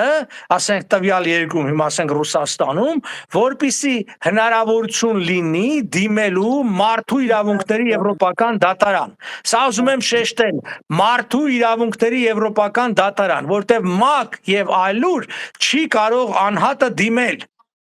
Հիմա եւ այսինքն այս ամբողջ գործընթացը, որ Ռուսաստան տեղ ունեցավ մարդու իրավունք եվրոպական դատարան դիմելու համար, ինչու, որտեղ մարդու իրավունքների կոնվենցիան սեփականության, անձեռնամխելիության եւ սեփականության իրավունքի կետ ունի, այսինքն ինքը իրավասու է հարցի վերաբերյալ վճիռ կայացնելու։ Այսինքն մեր խնդիրը այս փուլում պիտի լիներ եւ այդ էր ամբողջ գտնել Ռուսաստանի քաղաքացի, ով տուժե սեփականության փաստաթղթեր ունի Կարսում, չգիտեմ, Կաղզվանում, Արդվինում եւ որը կդառնար հայցվոր plaintiff մարդու իրավունքների եվրոպական դատարան այն հիմքի վրա, որ ռուս-թուրքական անօրինական գործարքի Մոսկվայի պայմանագրով խախտվել է իմ սեփականության իրավունքը եւ դատավճիռը ամրագրեր, որ այս մարդու իրավունքները անօրինականության հետևանքով խախտվել է, ամրագրեր Մոսկվայի պայմանագրի անօրինական լինելը։ Դիմելը ՄԱԿ-ի հանձնաժողովների, հանձնախմբերի, մարդու իրավունքների հանձնախումբ, հանձնաժողով եւ այլն, դա ոչինչ չի տալու։ Դրա համար է դատավարությունը պետք էլ չէր։ Կարելի էր դիմել այդ հանձնաժողովին եւ այլն, բայց դիմել չի նշան, որ ինքը հայցը կվերցնեք։ Եթե մարդիկ կարդան հանձնաժողովի իրավասությունները, մարդու իրավունքների հանձնախմբի, այնտեղ committee եւ commission կա, այնտեղ կտեսնեն, որ ՄԱԿ-ի այդ հանձնաժողովը չի զբաղվում սեփականության իրավունքով, այն զբաղվում է կրոնական, չգիտեմ, ազգային այլ իրավունքների հարցով։ Մարդու իրավունքների եվրոպական դատարանը զբաղվում է սեփականության հարցով, ՄԱԿ-ի հանձնաժողովը չի զբաղվում այդ հարցով։ Սա շատ կարևոր հարց է։ Այսինքն դու դիմես, չդիմես, ինքը չի, եւ մի հարց էլ ասեմ։ Մեզ պետք է դատավճիռ Իսկ ՄԱԿ-ի այդ կառույցները, հանձնաժողովն էլ հանձնախումբը, դրանք փորձագիտական, կրկնում եմ, դրանք փորձագիտական խմբեր են, որոնք վճիռ կասնելու իրավասություն չունեն։ Ոչ միայն չեն կարող վերցնեն հարցը քննության, որտեղ իրանց իրավազորություն, նաև իրանց կայացած որոշումը դա փորձագիտական կարծիք, այսինքն 18 մասնագետ կարծիք են հայտնում։ Սա է ամբողջ իրականությունը, բայց դե լավ է հնչում, դիմել ենք ՄԱԿ-ին, բայց ՄԱԿ-ի որ կառույցին եք դիմել, սրա մասին է խոսքը, կրկնում եմ, ՄԱԿ-ը դա միջպետական կառույց է, մասնավոր անձինք չեն կարող այնտեղ դիմել, այո։ Բայց հիմա Ռուսաստանում այդ դատավարությունը իր վերջնական արդյունքին հասել է, պատասխան ունեն ռուսական Չէ, Ռուսաստանի 3 այդ ինստանցիաները ցրողական պատասխաններ են տվել, բայց գոնե մենք առերես եւ թե ուղղակի մենք չենք կարողանում գտնել, այս հիմա օգտվելով առիթից ասում եմ, մեզ պետք է Ռուսաստանի, Հայաստանի քաղաքացին չի կարող։ Ես ունեմ Հայաստանի քաղաքացիներ, ովքեր որ ունեն փաստաթղթեր սեփականության վերաբերյալ։ Սա շատ կարևոր է, հիմնավոր փաստաթղթեր, բայց ինքը չի կարող դիմել, որտեվ եթե Հայաստանի քաղաքացին դիմի եվրոպական դատարան, իրանք ասեն դու Հայաստանում ես գործընթացը պիտի անցնես, այն ինչ որ Ռուսաստանում են անցել։ Բայց պետք է Ռուսաստանի քաղաքացի, որը անսակարգ, անվիճելի փաստաթղթեր ունի, որ կարող է դիմել եւ պատրաստ է դիմելու։ Այս էլ ուրիշ հարց է, որտեվ Ռուսաստանը ճնշելու է իր քաղաքացուն։ Մենք տեսնում ենք, չէ՞, մարդկանց զրկում իր քաղաքացիությունը ճնշում այդ հարցը կա։ Իսկ ինչու այսքան Հայաստանում ոնց որ ասած այդ չենք զբաղվում, ոնց ասած դատավարական գործը, որտեվ այս իշխանության օրոք հնարավոր չի, մեկ։ Երկրորդը, Հայաստանը չի կարող վիճարկել Մոսկվայի պայմանագիրը, երկու, չի կարող, Հայաստանը մարշ չի կազմում դրա։ Եվ երրորդ, այսինքն այստեղ խնդիրը, եթե մենք ունենք շատ ավելի հզոր փաստաթղթեր, ոնց որ ասած Վիլսոն իրավարար վճիռն է, այսինքն փոխանակ գնանք այդ դրա հետևից ինչի նրա վրա մենք ոնց որ ասած կենտրոնանանք։ Ռուսաստանի պարագայում ուրիշ է, Ռուսաստանի պարագայում Մոսկվայի պայմանագրին կարելի է անդրադառնալ, հնարավոր չի իրավարար վճռին անդրադառնալ, որտեվ Ռուսաստանը չի հանդիսանում Վիլսոն իրավարար վճռի մաս։ Իսկ մենք գոնե որպես շահառու որոշում կայացնողը մենք չենք, էլի շատերը սխալ են պատկերացնում, թվում են Հայաստանը, չէ, Հայաստանը այդտեղ չկա, Հայաստանը շահառու է, որոշումը կայացվել է բրիտանական կայսրության, Ֆրանսիայի եւ Իտալիայի հայցադիմումի հիման վրա, հանձին Փարիզի վեհաժողովի որոշում կայացել է Միացյալ Նահանգները, սա է այս իրականությունը, այո։ Բայց արդյոք եթե նույնիսկ այս դատավարությունը, պարոն Պապյան, ասենք գտնեն Ռուսաստանի քաղաքացի, որ փաստաթղթեր ունենա եւ այլն, եւ դիմի դատարան, արդյոք Մոսկվայի պայմանագիրը կարող են դրանով չեղյալ համարեն օրինակ։ Չէ, չեղյալ չի հայտարարվելու։ Էլի մենք ունենք էլի սխալը, որ մարդիկ կա մեկն էլ կար, չեն սպանդում էր ասում էր պետքա չեղարկել Մոսկվայի պայմանագիրը, պետքա բանը, ես ասում եմ գիտեմ ու մասն։ Այո, չէ։ Ես ձեր բանավեճնել եմ լսել։ Այո, չէ, եկեք, դա չի չեղարկվում։ Նախ ես իմ ասածը որն է, դուք չեք կարող չեղարկել մի փաստաթուղթ, որը ի սկզբանե անօրինական է։ Իմ ասածը հետևյալ, դա խոսքը չեղարկման մասին չի։ Խոսքը դատավճիռ ստանալու մասին է, որտեղ հստակ արձանագրված լինի,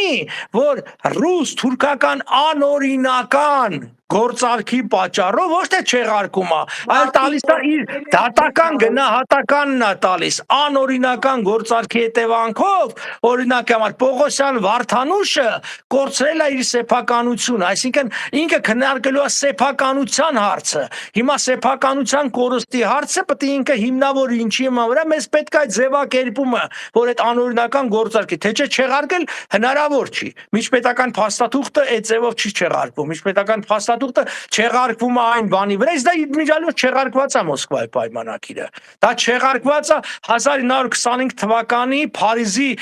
սովետա-թուրքական փաստաթղթով, որովհետև երբ որ դա կնքվեց, ինչի դա կնքվեց, որովհետև եւ 20 տարով դա կնքվեց, մինչեւ 25-ից 45 թվականը, որովհետև 21-ին անօրինական էր, երբ որ 45 թվականին սովետական միությունը ուզում էր հարձակվել Թուրքիայի վրա, ես հիշեցնեմ ձեզ, այդ փաստաթուղթը իմ ասած դեկտեմբերին է, էլի 45-ի դեկտեմբերին էր լրանում, սովետական միությունը դա չեղարկեց, Ինչու որպեսզի չլինի այդ բարեկամության փաստաթուղթը ինքը կարողանա Թուրքիայի վրա հարձակվել։ Ինչու չեղարկեց 21 թվականի պայմանագիրը նույն 40, որտեղ արդեն դա չեղարկված էր 25 թվականի փաստաթղթով։ Երկու հաջորդական փաստաթղթերից ուժի մեջ է նույն հարցի վերաբերյալ ուժի մեջ է այն փաստաթուղթը, որը ժամանակագրորեն ավելի հետո է։ Դա այդպես է այդ ամբողջ հարցը։ Բայց եւ այդ 25 թվականի փաստաթուղթը հենց ստորագրեց այն պատճառով, որտեղ նույն սովետական միությունը լավ էր հասկանում, որ Մոսկվայի պայմանագիրը միջազգային իրավունքի տեսակետից օրինական չի։ Սա է հարցը։ Բայց մեզ պետք է այս ամբողջը ոնց որ ասած բան անել, արդիականացնել։ Ես որ ասում եմ, որ ՄԱԿ-ի դատարանում մեր պետությունը դիպեր մեր, այնտեղ կա հենց ՄԱԿ-ի դատարանը իրավասությունը 36-րդ Այո, 36-րդ հոդվածի երկրորդ մասով իր չարտրի կարծիք հարցնի, ինչու, ոչ թե որ ես կասկածում եմ իրավարար վճիռ ուժի մեջ, ոչ, այլ որպեսզի ՄԱԿ-ը ասի, որ այո, այսինքն տա եզրակացություն դատարան, որ ուժի մեջ է, որեսի մենք վերցնենք, տանենք դնենք անվտանգության խորհրդի սեղանին, ասենք լսիր, ըստ ՄԱԿ-ի կանոնադրության դու պարտավոր ես կենսագործես դատարանի որոշումները, իսկ ՄԱԿ-ի երկու մարմնի որոշումներն են պարտադիր բոլորի համար, անվտանգության խորհուրդը եւ ՄԱԿ-ի դատարանը։ Մի բան արա տեսնենք ինչ ես անում։ Դրա համար, որտեղ եթե մենք այսօր առանց այդ որոշման տանենք իրավարար վճիռը դնենք ՄԱԿ-ի անվտանգության խորհրդի սեղանին, իսկ միակ կառույցը դա է, այսինքն որ կարա բան անի։ Ինքը Կասի ախպեր ջան, ես սրա հետ չգիտեմ ոնց վարվեմ, որտեղ իմ կանոնադրության մեջ սրա վերաբերյալ բան չկա, ես 45-ին եմ ստեղծվել։ Այ եթե դու ասում ես բերում ես իր իսկ դատարանի վճիռը, նա ստիպված պիտի վարվի։ Թե չէ ուրիշ մի խումբ էլ կա ՄԱԿ-ի էկոսոկի, այսինքն հասարակական կազմակերպությունների կառույցի մեջ գրանցված են, իսկ դեռ 12-13 հազար կազմակերպություն կա եւ ամեն կազմակերպ ասում են մենք ՄԱԿ-ի անդամ ենք։ Չէ, դուք ՄԱԿ-ի անդամ չեք, դուք որպես հասարակական կազմակերպություն գրանցված եք ՄԱԿ-ի հասարակական կազմակերպությունը ռեեստրի մեջ։ Սա է ամբողջը։ Այս ամբողջ բանի մեջ կա եւ տգիտության, եւ խաբեության մեծ տարեր, որոնք ցավոք սրտի տեղի մարդիկ շարքում են։ Այո, պարոն Պապյան, ճիշտ է, արդեն ժամանակ չէ, բայց վերջին հաշվով այս տարբեր կազմակերպություններ, բոլորը որ զբաղվում են լիցնի իրավարար վճռով, դա ծիծաղելի չի։ Ակի ջան, ինչից ելնելով են դա անում։ Այդ բոլոր կազմակերպությունները պետությունը չի անում ոչ մի բան։ Ու առանձին մեկ ասում է 50,000 ստորագրություն հավաքենք, գնանք։ Ով է բանի տեղ տնելու դրան, եթե պետական մակարդակով չեն կրում անվտանգության սեղանին, այսպես ասած, դնում պահանջները, ցույց տալու, որ Արցախ ազգերի լիգայի կողմից հաստատվել է որպես Հայաստանի անբաժան մաս, չգիտես ուտիկը, չգիտեմ են մյուս շրջանները եւ այլն։ Այդպես առանձին գործնությամբ աշխարհն էլ չի ծիծաղի այս ժողովրդի վրա։ Նայեք, ես երբ որ խորամուխ եղա քաղաքական պայքարի մեջ, նրանց ելնելով էր, որ ինձ համար ակնհայտ էր, որ միայն պետությունը կարա լուրջ բան անի։ Այսինքն, որ այսինքն իսկ պիտի նաս ազգային պետություն, որը ցավոք սրտի այսօր ընդունում եմ, մեզ չհաջողվեց։ Գնալով վիճակը ավելի է, դա վատանում ավելի ապազգային պետություն են եւ այլն։ Ինչ վերաբերում է մյուս կազմակերպ, դուք ասում եք բոլորը զբաղվում են։ Հիմա այդ բոլորը զբաղվողները թող երկու նորահայտ, կրկնում եմ, նորահայտ փաստաթուղթ ցույց տան, որով այս պայքարին բան են ավելացել, բանն արել։ Զբաղվելը որն է, հո բանով չի, այսինքն սրա մասին մեր մեջ խոսելով եւ այլն։ Այդ մարդիկ կամ այդ բաները, չգիտեմ, աշխարհի հզորագույն համալսարաններում, լրջագույն գիտնականների հետ եւ այլոց հետ ինչ հարաբերություն են բանարել։ Այսինքն սա է հարցը։ Արդյոք ես նույն իրավարար վճիռը թարգմանել եւ տպել եմ ռուսերեն, անգլերեն, բնօրինակը, իսպաներեն, թուրքերեն եւ այլն։ Հարց եմ տալ, իսկ իրանք դրանք ֆրանսերենի թարգմանությունը արել են, տպել են, հայերեն արել, մի բան արել են։ Թող աչքս ասեն, էս են, կարես էլ ասեմ դե լավ, իրանք էլ էս պատի վրա էս աղյուսն են դրել։ Չէ, Ասել խոսալով չի, այսինքն բանել 162 չի 214-ա, դե լավ 514-ա, ու էլ եմ ասում ասելով չի, այսինքն կամ վերցնել բանում տեղադրած ասենք նյութերը, on-line տեղադրած նյութերը դնել առանց գիտական բաների, ոնց ասած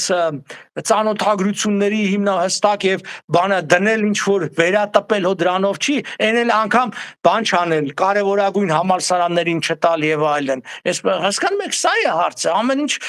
պիտի իր ձևն ունի, ինչպես ասենք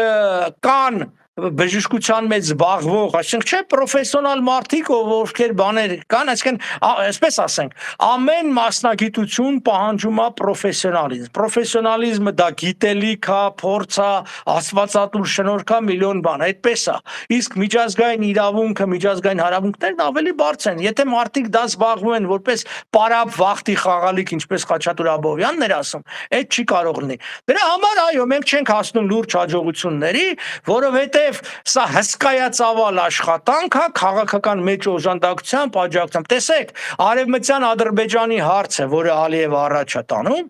ինչ հսկայական, քաղաքական, բարոյական, նյութական եւ այլն աջակցություն ունի։ Հսկայական կենտրոն է ստեղծել, հսկայական մարդուժ է դրել այդտեղ, պատգամավորներով, հետազոտողներով, միլիոնավոր դոլարներ տարեկան 20-ից 50 գիրք են տպում, կեղծիքով լից այդ ամբողջ հարցի շուրջը, ցուցահանդեսներ են կազմակերպում եվրոպական տարբեր մայրաքաղաքներում, Արևմտյան Ադրբեջանի ժառանգությունը եւ այլն անում են, չէ՞։ Իսկ մեր մոտ հակառակն է։ Կառավարությունը ինչու ոչ մի արձագանք չի տալիս դրան։ Չէ՞ որ իրենք Որտեղ դի վրա սերունդներ են դասիրակում։ Այո, որտեղ կառավարությունը մտածում է, սպանությունը մեր ջահել երիտասարդի, չէ՞։ Կառավարությունն ասում է, ես երկարաձգեմ իմ իշխանությունը։ Եթե ես այդ թեմաները սրեմ, սահմանի վրա բախումներ ա լինելու, ես չեմ կդիման, այսինքն ինձ իշխանություն գցեն։ Հիմա ճիշտ է, ես ապագա սերունդների հաշվին եմ զիջումներ անում, բայց դե ոչինչ, հիմա ապագա սերունդ կլինի կամ Հայաստան կլինի, չլինի, կարևորը ես, հեսա դիմաց ընտրություններ կա, բան անեմ, չէ՞։ Բանակի ծառայությունը կրճատեմ, 5 կորպուսից սարքեմ 3 կորպուս, հայտարարեմ, որ թոշակները իբր բարձրացնում եմ, ես կարևորը ես վերընտրվեմ, այդ վերընտրվելը նշանակում է իշխանություն, փող, վայել, ապահովություն, թե ինչ կլինի 3 տարի հետո, 5 տարի հետո կամ 15 տարի հետո թքած դրա մասին։ Հենց վատը դա է, որ իշխանությունները ազգային գործիքը զբաղվում է հավերժության բանով, տեսլականով, իսկ իշխանություններն ու այդ առօրյա քաղաքականության մեջ եղած մարդը զբաղվում են ընտրությունից ընտրություն։ Նայեք, հիմիկվա այս վիճակը նայեք, ով կար 21-ից մինչև 25 թվականը փողոցում, պայքարի մեջ եւ այլն։ Բացի մեզից մարդ չկար։ Ժողովրդավարական բևեռից ոչ ոք չկար։ Հիմա ընտրություններից առաջ Այո, հիմա ընտրություններից առաջ, կես տարի առաջ, մի տարի առաջ արդեն սաղ լցվել են բոլորը, մեկը մեկից ազգային է, մեկը մեկից, չգիտեմ, ավելի բանա հզորա նվիրված է, եւ գիտեք վատը որն է, որ այս կուտը ժողովուրդը ուտելու է։ Այս սա է ամբողջ ցավը։